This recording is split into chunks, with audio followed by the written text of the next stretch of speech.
നമസ്കാരം. കഴിഞ്ഞ ഒരു എപ്പിസോഡ് കൊണ്ട് ബി ജെ പി സംസ്ഥാന ഘടകത്തിൽ സംഭവിച്ചിരിക്കുന്ന കാര്യങ്ങൾ പറഞ്ഞു തീർക്കാമെന്ന് വിചാരിച്ചാണ് കഴിഞ്ഞ അത് പറഞ്ഞത്. പക്ഷെ അത് പറഞ്ഞതിന് ശേഷം എപ്പിസോഡ് കണക്കിന് ഇങ്ങനെ കാര്യങ്ങൾ വന്നുകൊണ്ടിരിക്കുകയാണ്.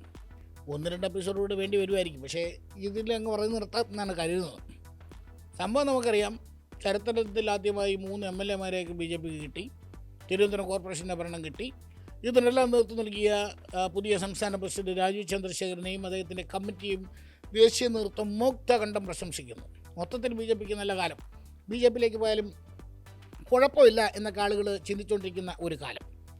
അപ്പോഴാണ് ഈ അഴിമതി കഥകൾ പുറത്തു വന്നു തുടങ്ങിയത്.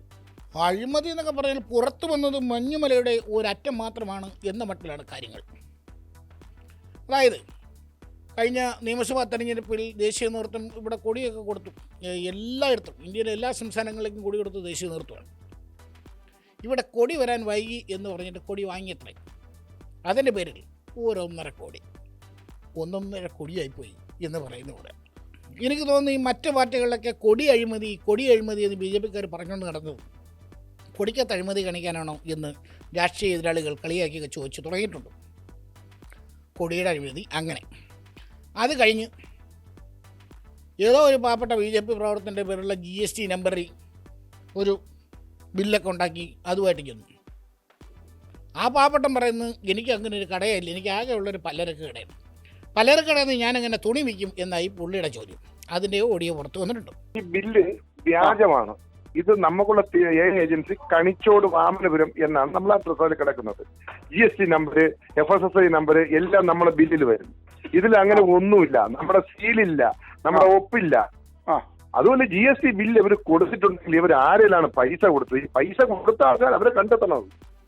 പിന്നെ കട്ടൗട്ടിൽ അഴിമതി അത് ഇതിന് രസമാണ്. അതായത് 175 രൂപയ്ക്ക് ഒരു കട്ടൗട്ട് എന്നുള്ള നിലയിൽ ചെയ്തു കൊടുക്കാമെന്ന് ഏതൊരു ഏജൻസി പറഞ്ഞത്ര അതേ ഏജൻസിയെ കൊണ്ട് ഈ 175 എന്നുള്ളത് 265 ആക്കി. 265 ആക്കിയിട്ട് മറ്റ് 2 ഏജൻസികളിൽ നിന്ന് അതിൽ നിന്ന് കൂടിയ തുകയ്ക്കുള്ള കൊട്ടേഷൻ വാങ്ങി. അപ്പോൾ മൊത്തം 3 കൊട്ടേഷൻ. ഏറ്റവും കുറഞ്ഞ തുക എത്ര? 265. അല്ല, ഏറ്റവും കുറഞ്ഞ തുകയ്ക്ക് നമ്മൾ പ്രിൻറ്റ് ചെയ്യുന്നു. എത്ര 8,000 എത്രയോ കട്ടൗട്ട്. അപ്പോൾ 175 എന്ന് പറഞ്ഞവൻ്റെ എന്നാണ് ഈ 265 രൂപയുടെ കട്ടൗട്ട് പ്രിൻറ്റ് ചെയ്ത് പണിച്ചത്. പൈസ എത്ര മാറി? അതിൻ്റെയും ഓടിയ പുറത്ത് വന്നു. ഏത് 8 ലക്ഷം നമുക്ക്, 8 ലക്ഷം അവർക്ക് എന്നൊക്കെ പറഞ്ഞിട്ട് അതിൻ്റെ ഓഡിയോ. പിന്നെ മറ്റത് 8,000 പീസ് അടിക്കണം ഡൈക്കട്ട്. അതിൽ പാതി നമുക്കും പാതി ഇറക്കും. 8 രൂപ ഇറക്കും, 8 രൂപ നമുക്കും. 8,000 പീസ് മറ്റേ ഡൈക്കട്ട് അടി, ഡൈ അല്ലാത്ത മറ്റേ സ്ക്വയർ ഇല്ലടാ. 8,000 പീസ് അതായത് 10-12 ലക്ഷം രൂപ. 8 രൂപ നമുക്ക്, 8 രൂപ ഇറക്കും. ആ രീതിയിൽ ബില്ലിയാണേ. ഒരു മറ്റേ സ്ക്വയർ ബോർഡിന്റെ ബില്ല് റെഡി ആയിക്കോളേ. അത് അടിക്കണമെങ്കിൽ അപ്പോഴേ ഞാൻ പറയും. ഇതിന്റെ ബില്ല് 3 ഇൻവോയ്സ് അന്ന് കൊടുത്താലും ഓർമ്മയുണ്ടോ? അതിൽ ഏറ്റവും കുറഞ്ഞ ഇൻവോയ്സും കൂടെ വെച്ച് റെഡിയാക്കി വയ്ക്കും. എനിക്ക് തോന്നുന്നത് എല്ലാവരേലും ഓരോ കഷ്ണം ഓടിയോ ഇരിപ്പുണ്ട് എന്നാണ്. കാരണം അഥവാ നാളെ എനിക്ക് പണി വന്നാൽ ലവനും കൂടെ കിടക്കട്ടെ ഒരു പണി എന്ന മട്ടിൽ അങ്ങോട്ടും ഇങ്ങോട്ടും വിളിച്ചതെല്ലാം ഇവരെല്ലാം റെക്കോർഡ് ചെയ്ത് വെച്ചിട്ടുണ്ട്. എല്ലാം ചേരാമെൻ്റെ ആൾക്കാരെന്ന് ഫോൺ ചെയ്ത് അപ്പം റെക്കോർഡ് ചെയ്യുക, പുറത്ത് വിടുക. ഏതായാലും അഴിമതി കഥകൾ ഓരോന്നോരോന്നായി ഇവർ തന്നെ പുറത്ത് വിടുന്നുണ്ട്. അതുമായി ബന്ധപ്പെട്ട് നടപടിയുടെ പ്രശ്നം വന്നപ്പോൾ ജഗയുടെ ആഭ്യന്തര കാര്യമാണ് എന്ന് ആദ്യം പറഞ്ഞിരുന്ന ബി ജെ പി സംസ്ഥാന നേതൃത്വത്തിന് പോലും ഇപ്പോൾ ഉണ്ടാട്ടമില്ല. നടപടി എടുത്തു തുടങ്ങി എന്നാണ് അവർ പറയുന്നത്. ഒരു സംസ്ഥാന സെക്രട്ടറി അടക്കം 2-3 പേർക്ക് നടപടിയെടുത്തു. അതിന് മുകളിലേക്ക് ഇനിയും തരകൾ ഉരുളുമോ എന്ന് ഇവർ നോക്കി നിൽക്കുകയാണത്രേ. നോക്കി എവിടം വരെ പോകും? എന്തുകൊണ്ട് നിങ്ങൾ കട്ടൗട്ടിൽ അഴിമതി നടത്തിയെന്ന് ചോദിച്ചാൽ അതിൻ്റെ പേരെന്താ? കട്ടൗട്ട്. എന്ത് കട്ടൗട്ട്? അതെ, കട്ട ഔട്ട്. കട്ടതെല്ലാം പുറത്തായി. ചുമ്മാ അല്ല അതിന് കട്ടൗട്ടെന്ന് ഇവരിട്ടത് എന്നും ബി ജെ പിക്കാർ കളിയാക്കി പറയുന്നുണ്ട്. ഇതിനിടയ്ക്ക് കഴിഞ്ഞ ദിവസം പറഞ്ഞതാണ് 500-ൻ്റെ ഒരു കെട്ട് നോട്ടിൻ്റെ മുന്നിൽ നിന്ന് ഒരു പ്രവർത്തകൻ സെൽഫി എടുത്തത്. ഇത്രയും പൈസ കണ്ട ഏത് പാവപ്പെട്ടവനും സെൽഫി എടുത്തിട്ട് കിളി പറന്നു പോകുമല്ലോ. അപ്പോഴത് വേറൊരു കഥ വന്നേക്കുന്നു. കോട്ടയത്ത് ഒരു വാഹന വിൽപ്പന കേന്ദ്രം, ഷോറൂമാണ്. അവിടെ ഒരാൾ കാർ മേടിക്കാൻ ചെല്ലുന്നു. ആ കാറിന് എത്ര രൂപ? 40 രൂപ. 40 എന്ന് പറഞ്ഞാൽ 40 ലക്ഷം. ഓക്കെ, 39 lakhs ഇതാ എന്ന് പറഞ്ഞ് 39 ലക്ഷം രൂപ കൈയോടെ എടുത്ത് മേശപ്പുറത്ത് വയ്ക്കാമെന്ന്. കാർ വിൽക്കാനിരിക്കുന്ന പാവപ്പെട്ടവരുടെ കണ്ണ് തള്ളി. കാരണം അവർ ഈ കാർ വെച്ചെന്ന് തുടങ്ങിയിട്ട് ജീവിതത്തിൽ ആയതായിട്ടുണ്ട് ഇത്രയും പൈസ എടുത്തെടുത്ത് മേശപ്പുറത്ത് വെച്ച് കൊടുത്തിട്ട് കാർ തരൂ എന്ന് പറയുന്നത്. അപ്പോൾ ഇവർ പറഞ്ഞാൽ എൻ്റെ പൊന്നിയേട്ടാ, ഇത് ഇങ്ങനെയൊന്നും പറ്റത്തില്ല, ഈ പൈസ ഇങ്ങനെ ഒരുമിച്ചൊന്നും വാങ്ങാൻ പറ്റത്തില്ല, ഇതിൻ്റെയൊക്കെ സോഴ്സ് നിങ്ങൾ കാണിക്കേണ്ടി വരും എന്ന് പറയുമ്പോഴാണ് പുള്ളിക്ക് ഇതിൻ്റെ ഒരു അപകടം മനസ്സിലായത്. ആളാരാണെന്ന് ചോദിച്ചു കരഞ്ഞൊക്കെ വന്നപ്പോൾ ഈ പറഞ്ഞ പോലെ BJPയുടെ സോഷ്യൽ മീഡിയ കൈകാര്യം ചെയ്യുന്ന ഇലക്ഷൻ സമയത്ത് സോഷ്യൽ മീഡിയ ചുമതല ഉണ്ടായിരുന്ന ഏതോ ഒരു യുവാവാണ് എന്നുള്ള കഥകൾ വരുന്നുണ്ട്.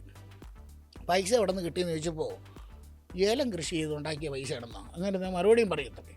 ഇഞ്ചിയായി, ഏലമായി, എന്തോരം കൃഷിക്കാരാണ് നാട്ടിൽ. ഇതൊക്കെ കൃഷി ചെയ്യുന്ന പാവപ്പെട്ടവന്മാർക്കാണെങ്കിൽ കടവും കടത്തിന് വെളി കടവും. ഇവർക്ക് മാത്രം ഇത്ര പൈസ കിട്ടുന്ന എവിടെ നിന്നാണോ ആലോചിച്ചുകൊണ്ടിരിക്കുന്നത്. ഏതായാലും BJPയിലേക്ക് ആളുകൾ ഒഴുകുന്നു എന്ന് പറഞ്ഞപ്പോൾ അതിനു മേൽ ഇങ്ങനൊരു ഒഴുക്ക് അല്ലെങ്കിൽ ഇങ്ങനൊരു സംഭവം ഉണ്ടാകുമെന്ന് സ്വപ്നത്തിൽ ആരും പ്രതീക്ഷിച്ചില്ല. കാരണം നല്ല ഫണ്ട് മുകളിൽ നിന്ന് വരുന്നുണ്ട്. അത് ലക്ഷ്യമാക്കി ഒരുപാട് പേര് സമീപകാലത്ത് ഈ പാർട്ടിയിലേക്ക് വന്നിട്ടുണ്ട് എന്ന് പറയുന്നത് വർഷങ്ങളായി. എന്തിനു വേണ്ടി എന്ന് പോലും അറിയാതെ ഈ പാർട്ടിയെ നെഞ്ചിൽ കൊണ്ടു നടന്ന ഒരുപാട് സാധാരണക്കാരായ പ്രവർത്തകരുണ്ട്. അവരാണ് പറയുന്നത്. അതായത് BJP ഒന്നുമല്ലാതിരുന്നൊരു കാലത്ത്, BJPക്കാർ വിരലെണ്ണാവുന്ന BJPക്കാർ മാത്രം ഉണ്ടായിരുന്നൊരു കാലത്ത് ഈ പാർട്ടിയിലെത്തി, ഈ പാർട്ടിയുടെ ആശയത്തിൽ വിശ്വസിച്ച് അതിനുവേണ്ടി നടന്ന് സർവവും തേച്ച് അതിന് പിന്നാലെ നടന്ന ആയിരക്കണക്കിന് പ്രവർത്തകരുണ്ട്. അവരിതെല്ലാം കണ്ട് മൂക്കത്ത് വിരൽ വെച്ചുകൊണ്ടിരിക്കുകയാണ്. ഇന്നലെയും മിനിയാൻ നോക്കിയാൽ ഈ പാർട്ടിയിൽ വന്ന എത്രയോ പേരാണ് ഇപ്പോൾ രക്ഷപ്രഭുക്കന്മാരും കോടീശ്വരന്മാരും ഒക്കെ ആയി ഇങ്ങനെ വിലച്ച് നടക്കുന്നത്. ഈ ഫണ്ടൊക്കെ പോണ വഴി ആലോചിക്കുക. കാറിൻ്റെ കഥ കേട്ട് ചിരിച്ച് ചൂപ്പാടും പോയി. അതായത് 10-200 കാർ ഇവർ ഇലക്ഷൻ സമയത്ത് ഓടാൻ വേണ്ടി എടുത്തത്രേ. മിനിമം 200 കാറെങ്കിലും വേണം. അതുപോലെ ഓട്ടമാണല്ലോ, കേരളം മൊത്തം ഓടണമല്ലോ. കണക്ക് നോക്കിയപ്പോൾ 27 മണിക്കൂറൊക്കെ ഒരു ദിവസം ഒരു കാർ ഓടിയിരിക്കുകയാണ്. ഏത് ഒരു ദിവസത്തെ ആകെയുള്ള 27 മണിക്കൂറാണ്. അതുപോലും ഈ കണക്കെഴുതിയ വെട്ടാവളേന് ഓർമ്മ വന്നില്ലെന്നുള്ളതാണ്. 27 മണിക്കൂർ നിർത്താതെ കാർ ഓടിക്കുക. മൂത്രമൊഴിക്കാൻ പോലും എവിടെയെങ്കിലും ഇറങ്ങാൻ ചേട്ടാ എന്നാണ് ഈ കണക്ക് നോക്കിയവൻ ആത്മകഥം പറഞ്ഞതെന്ന് മനസ്സിലാക്കുന്നു. അതുപോലെ എഴുത്താൻ കാറിൻ്റെ പേരിൽ എത്രയോ കിലോമീറ്ററുകൾ മറിഞ്ഞു. ഇതിൻ്റെ എല്ലാം പൈസ പോയ വഴി അന്വേഷിക്കേണ്ടിയിരിക്കുന്നു. ഹെലികോപ്റ്റർ വാടകയ്ക്ക് എടുത്തുന്നത് അത് ഇനി എവിടെയൊക്കെ പറന്നാന്തോ. കേരളത്തിലെ ഇലക്ഷൻ എന്ന് പറഞ്ഞാൽ അതിന് വേറെ ഏതെങ്കിലും സംസ്ഥാനത്തേക്ക് പറന്നുവെന്തോ വരുമായിരിക്കും. കാരണം ഞാൻ നേരത്തെ പറഞ്ഞ പോലെ എല്ലാവരുടെ കയ്യിലും ഈ കണക്കും ഈ ഓഡിയോയും ഇതെല്ലാം ഉണ്ട്. ഇതെല്ലാവരും രഹസ്യമായി ആയുധമായി കരുതി കയ്യിൽ വച്ചിരിക്കുകയാണ്. ഏതായാലും ഇനിയും ഒരുപാട് പേർക്ക് പണി കിട്ടാനുണ്ടെന്നാണ് മനസ്സിലാക്കുന്നത്. ഒരു കാര്യം ഉറപ്പാണ്, രാജീവ് ചന്ദ്രശേഖർ ഏതായാലും അറിഞ്ഞുകൊണ്ട് ഈ പരിപാടി നടത്തുമെന്ന് എനിക്ക് തോന്നുന്നില്ല. കാരണം പുള്ളിക്ക് ഈ അഴിമതി നേരത്തിൽ പൈസ ഉണ്ടാക്കേണ്ട കാര്യമൊന്നുമില്ലല്ലോ. പുള്ളി അല്ലേ തന്നെ അത്യാവശ്യം നല്ല പൈസ ഉള്ള മനുഷ്യനാണ്, നല്ല ബിസിനസ്സുകാരനാണ്, ഉണ്ടാക്കിയ പൈസ സൂക്ഷിക്കാനൊക്കെ അറിയാവുന്നൊരു മനുഷ്യനാണ്. പക്ഷേ വളരെ പ്രതീക്ഷയോടെ BJPയുടെ കേരള നേതൃത്വത്തെ, കേരള സംസ്ഥാന കമ്മിറ്റിയെ നയിക്കാനെത്തിയ അദ്ദേഹം ഈ തെരഞ്ഞെടുപ്പിൽ ഇത്രയും നല്ല റിസൾട്ടൊക്കെ ഉണ്ടാക്കിയ ഒരു പ്രസിഡൻറ്റ് ഇപ്പോൾ ഇതെല്ലാം കണ്ട് ദുഃഖിക്കുന്നുണ്ടാവും എന്നുള്ള കാര്യത്തിൽ ഒരു സംശയം വേണ്ട. ഏതായാലും ഒരു ശുദ്ധീകരണം BJPയിൽ തുടങ്ങിക്കഴിഞ്ഞു എന്നാണ് മനസ്സിലാക്കാൻ കഴിയുന്നത്. അത് ഈ പറഞ്ഞ പോലെ ഫണ്ടൊക്കെ വെട്ടിച്ച ആളുകളെ അവരോട് പൈസ തിരിച്ചടയ്ക്കാനൊക്കെ ആവശ്യപ്പെട്ടിട്ടുണ്ടോ എന്ന് കേൾക്കും. എങ്ങനെ തിരിച്ചടയ്ക്കണം? കടവും തീർത്ത് പുതിയ വീടൊക്കെ വാങ്ങി പിന്നെ ഉള്ള ബാങ്കുകളിലെ ലോണൊക്കെ തീർത്ത് ഒരാത് ബാക്കിക്കൊണ്ട് ബ്യൂട്ടി പാർലറിലൊക്കെ കൊടുത്ത് അണിഞ്ഞൊരുങ്ങി നടക്കുന്ന ആളുകളുണ്ട്. ഇവരൊക്കെ അത് എങ്ങനെ തിരിച്ചടയ്ക്കുമെന്നാണ് പറയുന്നത്. ഏറ്റവും പ്രധാനപ്പെട്ട മണ്ഡലങ്ങളിലേക്ക് നല്ല പൈസ BJP കൊടുത്തിട്ടുണ്ട് തെരഞ്ഞെടുപ്പ് പ്രവർത്തനങ്ങൾക്ക്. ഈ പ്രധാനപ്പെട്ട മണ്ഡലങ്ങളിൽ പലതിലും നല്ലതുപോലെ ഇത് അടിച്ചു മാറ്റിയിട്ടുണ്ട് എന്നാണ് കണക്കുകൾ വ്യക്തമാക്കുന്നത്. ഏതായാലും ഈ തെരഞ്ഞെടുപ്പിൽ നേടിയ ഈ വലിയ വിജയത്തിൻ്റെ ശോഭ കെടുത്തുന്ന തരത്തിലുള്ള കഥകളാണ് ഓരോ ദിവസവും പുറത്തു വരുന്നത്. കൂടുതൽ നാട്ടകഥകൾ ഇനി ഉള്ള ദിവസങ്ങളിലും വരുമെന്നാണ് തോന്നുന്നത്. ഞാൻ നേരത്തെ പറഞ്ഞത് എല്ലാവരുടെ കയ്യിലും ഒരു വെടിക്കുള്ള മരുന്നിരിപ്പുണ്ട്. കോർ കമ്മിറ്റിയൊക്കെ കൂടുമ്പോൾ എന്താവുമോ എന്തോ, പോലീസിനെ വിളിക്കേണ്ടി വരുമോ എന്തോ. പക്ഷേ ആഭ്യന്തര കാര്യമാണല്ലോ, അതുകൊണ്ട് എന്താ ആഭ്യന്തര കാര്യം എല്ലാം തീരുമാനമാകും. ആളുകൾ പുറത്തേക്ക് വന്ന് ഇതെല്ലാം വിളിച്ചു പറയുന്ന ഒരു കാലം വരും എന്നാണ് മനസ്സിലാക്കാൻ കഴിയുന്നത്. നേരത്തെ പറഞ്ഞ പോലെ സാധാരണക്കാരായ ഈ പാർട്ടിക്ക് വേണ്ടി സകലതും ജയിച്ച ഒരുപാട് പ്രവർത്തകരുണ്ട്. അവരുടെ മനസ്സിലെ വേദനകൾ, അവരുടെ രോഷം ഇതെല്ലാം വരും ദിവസങ്ങളിൽ പുറത്തേക്ക് വരും എന്നുള്ളത് തന്നെയാണ് മനസ്സിലാക്കാൻ കഴിയുന്നത്. മൊത്തത്തിൽ ഇച്ചിരി ഗ്ലാമർ BJPക്ക് ഇടിഞ്ഞിട്ടുണ്ടോ എന്നൊരു സംശയമുണ്ട്. കാരണം ഇതുപോലുള്ള കഥകളാണ്. ഇതൊന്നും പോരാ. ഞാൻ കഴിഞ്ഞ ദിവസം സത്യപ്രതിജ്ഞയാണത്. കേരളത്തിൽ പല സത്യപ്രതിജ്ഞ നടന്നിട്ടുണ്ട്. ചരിത്രത്തിലാദ്യമായി കേരളത്തിൻ്റെ ജയിലിൽ വെച്ച് ഒരു സത്യപ്രതിജ്ഞ. തിരുവനന്തപുരം മുനിസിപ്പൽ കോർപ്പറേഷനിലെ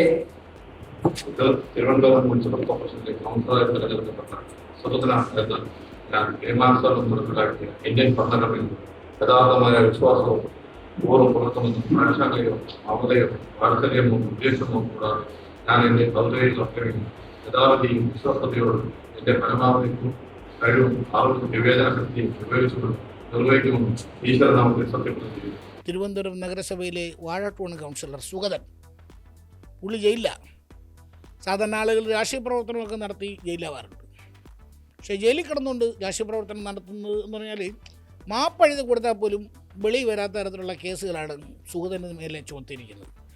കൊലപാതക ശ്രമവും ഭവനവേദനവും അങ്ങനെ എന്തൊക്കെയോ ഉണ്ടെന്ന് തോന്നുന്നു, ഭീഷണിപ്പെടുത്തലോ അങ്ങനെ ഏതൊക്കെയോ കേസുകൾ. ഏതായാലും പുള്ളി കാപ്പാ കേസിലാണ് അകത്ത് കിടക്കുന്നത്.